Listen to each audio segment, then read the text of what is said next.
પ્રીતિ ઘેટિયા અને મારી બેબી છે પ્રિશા ઘેટિયા. અને એનો અમારે આ પ્રશ્ન છે એડમિશન બાબતનો.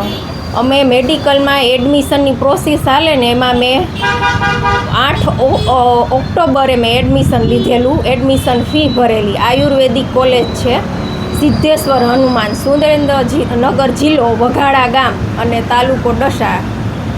અને એમાં એ ફી ભરેલી. અને અમને એમ કે આગળના રાઉન્ડ રાખવા માટે અમારે આ ફી ભરવી પડશે, એટલે અમે આગળના રાઉન્ડમાં રહેશું. અમને એ જાણ નહીં કે આ ડોક્યુમેન્ટ જમા ન કરવાના હોય. અમે સાથે ડોક્યુમેન્ટ એ જમા કરી દીધા. એટલે અમારો ત્રીજા રાઉન્ડમાં અમારું એ આખું નીકળી ગયું. અમે એડમિશનમાંથી નીકળી ગયા. એ અમને જાણ થતાં અમે પછી બધાને મળ્યા કમિટીને, કે આ એડમિશન કમિટીને મળ્યા કે આ શું કરવું. તો એને એમ કીધું તમે 2 દિવસ લેટ થયા, પ્રોસેસ પૂરી થઈ ગઈ છે. હવે આ પ્રોસેસ પૂરી થઈ ગઈ છે, એ નિયમ કંઈ અમને પૂછીને કોઈએ કર્યા નહોતા આ નિયમ. અને આ પ્રોસેસ ભૂલ તો ગમે એ માણસોથી થાય. અમે ત્યાર પછી કેટલી રિક્વેસ્ટ કરી કે આનું માટે શું કરવાનું એડમિશન કેન્સલ માટે. ત્યાર પછી એની કોલેજોના 8 રાઉન્ડ બહાર પડ્યા. આયુર્વેદિક હોમિયોપેથિક કોલેજના 8 રાઉન્ડ પડ્યા. ફેબ્રુઆરી સુધી રાઉન્ડ બહાર પડ્યા. અને અમે નવેમ્બરમાં આની રજૂઆત કરી દીધી હતી. એની કોલેજોની સીટું ખાલી રહે એના રીઝનમાં અમને ફસાવે છે. આવડા એડમિશન ફી માટેથી 2.5 લાખ રૂપિયા અમે ફી ઓલરેડી ભરેલી છે. અને એની ટોટલ ફી 25 લાખ છે. એટલે એ કોલેજવાળાનું એવું કહેવું છે કે મારી સીટ ખાલી રહે છે, મારી સીટ ખાલી રહે એની ફી કોણ ભરપાઈ કરે.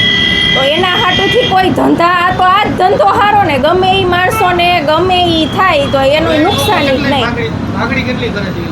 અને એ લોકો પહેલાં તો એમ જ કીધું કે અમારી ફી આ ખાલી રહે એ સીટની ફી આપવાની, એમ 25 લાખ આની ટોટલ ફી છે. પછી એને એવું કીધું એકવાર કે અમે પછી બીજે રજૂઆત કરી કે ગાંધીનગરને આ મુખ્યમંત્રીને ને શિક્ષણ મંત્રીને બધાને રજૂઆત કરી કે આનું કાંઈક તો પ્રોસેસ હોય ને, અમારા ડોક્યુમેન્ટ માટે અમારી છોકરીને જિંદગીનો સવાલ છે, ડોક્યુમેન્ટ અમારે જોઈ છે પાછા, તો આનું કાંઈક કરો અમને હેલ્પ એમ. તો કોઈનું એ ટ્રસ્ટી પ્રિયંક વ્યાસ કરીને છે, એ ટ્રસ્ટી કોઈની વાત સાંભળવા તૈયાર જ નથી.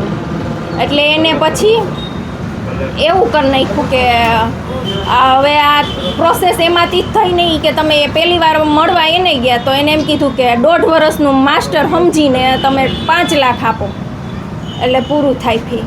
પછી આ બધાએ આ પાસેથી કાંઈ કાર્ય ન થયું. અમે પાછા છેલ્લે મળવા હમણાં ગયા તો એને હવે પછી એમ કીધું મેં આવું કાંઈ બોલ્યું જ નથી, 7.5 આપવાની તમારે અડધી ફી, 7.5 લાખ. ઓલરેડી અમે અઢી આપેલી છે એટલે 10 લાખ. ભાઈ અમારી પાસે પૈસા હોય તો અમે પહેલાં જ ન દઈ દીધા હોય. આ વરહ બગાડવું મારી છોકરીનું કોઈ વાત ન માને, કોઈ શોખ તો ન હોય. આટલા રૂપિયા દેવા કરતાં તમારે આ મિડલ ક્લાસને જીવ દેવો સારો.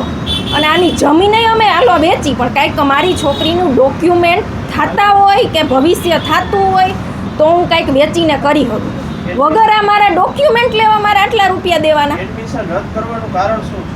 એડમિશન રદ કરવાનું કારણ એને હવે આ ભૂલથી લેવાઈ ગયો ને અમારે એ સેન્ટરમાં જવું જ નહોતું અને એ વિસ્તારમાં. પણ આ તો અમે આ મેરિટમાં ટકવા માટે એમાં ફી ભરી હતી. અને એ બધા અમને એમ કે ફી ટ્રાન્સફર થાય, જેમ રાઉન્ડ બાર પડતા જાય ને તમે સિલેક્શન નાખો ને, પણ અમારી ભૂલ થઈ ગઈ કે એમાં ડોક્યુમેન્ટ જમા થઈ ગયા.